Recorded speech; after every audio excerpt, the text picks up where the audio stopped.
দেখুন, বলিউডের হিসাবে বলিউডে প্রথম এরকম ভিজুয়ালস হলো। দেখুন, বলিউডে এরকম এরকম মুভি সত্যিই খুব কম হয়, হয়তো হয়নি এরকম আজ পর্যন্ত। মানে আমি বলতে পারি যে এটা বেস্ট ভিজুয়ালস কোনো মুভির বলিউডে। আর ব্রহ্মাস্ত্রার ব্যাকগ্রাউন্ড স্কোরও খুবই ভালো ছিল। যে গানগুলো ছিল কেসারিয়া, দেবা দেবা, ওগুলো ভালো ছিল, কিন্তু মানে আননেসেসারি, ওগুলোর অতটা ইম্পর্টেন্স নেই মুভির আর যেটা বলছিলাম, মুভির যেটুকুনি লাভ স্টোরির পোর্শন আছে আমার খুবই ক্রিঞ্জি লেগেছে।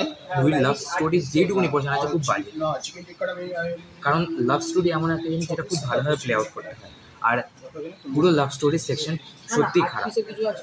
অ্যান্ড মুভির ডায়লগস খুবই খুবই ক্রিঞ্জি, খুবই খারাপ, মানে খুবই খারাপ। মুভির প্রথমে এসআরকের এন্ট্রি ছিল, দ্য কিং।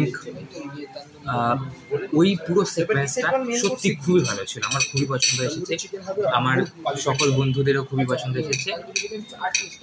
পুরো যে সেখানে যে অ্যাকশন সিকোয়েন্সেস যেগুলো ছিল, পুরো শাহরুখ খানের যে পুরো সিকোয়েন্সটা, নাগার্জুনের পুরো সিকোয়েন্সটা, নন্দিয়াসটার পুরো পুরো জায়গাটা সত্যি খুবই ভালো ছিল।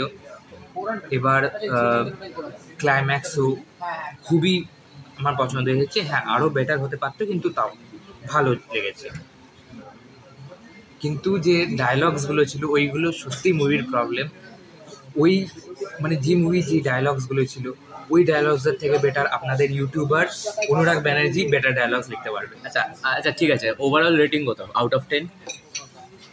আউট অফ 10 আমি যদি শুধু ইন্ডিয়ান সিনেমাস দেখি তাহলে 7.5 দেবো, আর ওয়ার্ল্ড সিনেমা দেখতে 6। ওকে, থ্যাংক ইউ ভেরি মাচ।